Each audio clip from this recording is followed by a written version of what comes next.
So, today I want to talk about something we usually don't talk about, and that's my dreadful fears. Literally. Not the funny fears, not the fear of heights, not the fear of spiders, snakes, not ghosts. I'm talking about the quiet fears. The ones that sit deep inside your mind, your chest, your decisions, your gut. The fears that shape the person you become without anyone even noticing it. And maybe some of these fears are like yours too. What's the truth behind the dreadful fears? Here's what I have learned. Dreadful fears aren't loud. They are silent. First thing, they don't shout, they don't warn you, they hide behind you every day. Your behavior, the hesitation before speaking, the second guessing of your choices, the overthinking before you send a message, the way you think in certain rooms, the way you shrink with certain people, the way you avoid opportunities, even when you know that you want it and that you'll do wonders. And at some point, you stop realizing that they are even there. Until one day, you catch yourself thinking, why do I hold back so much? Why do I stop myself? Why do I play small when I know I can do much more? That's when you meet your fear face to face. So, the first fear is the fear of not being enough. Oh God. So, this is the fear which makes you think, or which whispers like, what do you think of yourself? What do you think you are? Are you sure you're enough? Good enough? What if they laugh? What if you fail publicly? For me, this fear shows up when I'm trying to do something new, a new idea, a new conversation, a new opportunity. My mind suddenly become a critic. And maybe you felt this too, when your abilities don't stop you but your doubts does. The fear of not being enough doesn't stop you violently, but it stops you gently. It makes your light dim. It makes you wait for permissions that nobody is going to give you. The next fear, the fear of disappointing people.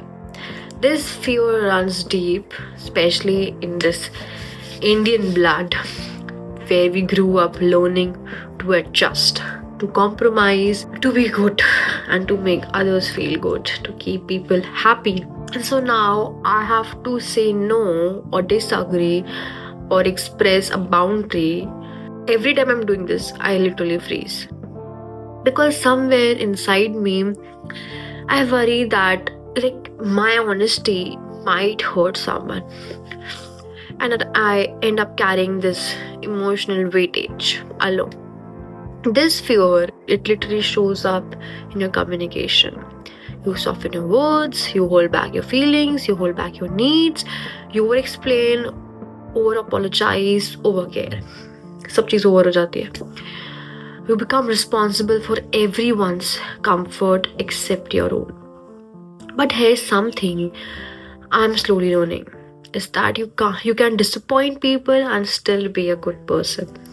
So you can say no and still be kind. You can prioritize yourself and still love others deeply. जो लग रहा है आप लोग को impossible sound कर रहा होगा, but that's actually true. So the next fear is the fear of being misunderstood.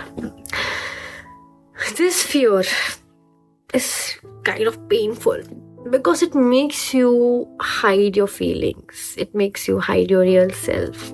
It shows up when you think, what if they get me wrong? What if they judge me? What if I say it in a wrong manner? So instead of speaking clearly, you start speaking safely. You choose silence over honesty. You choose confusion over confrontation. You choose people pleasing over clarity, and that's quite painful. I have done that too a number of times, and maybe you have too.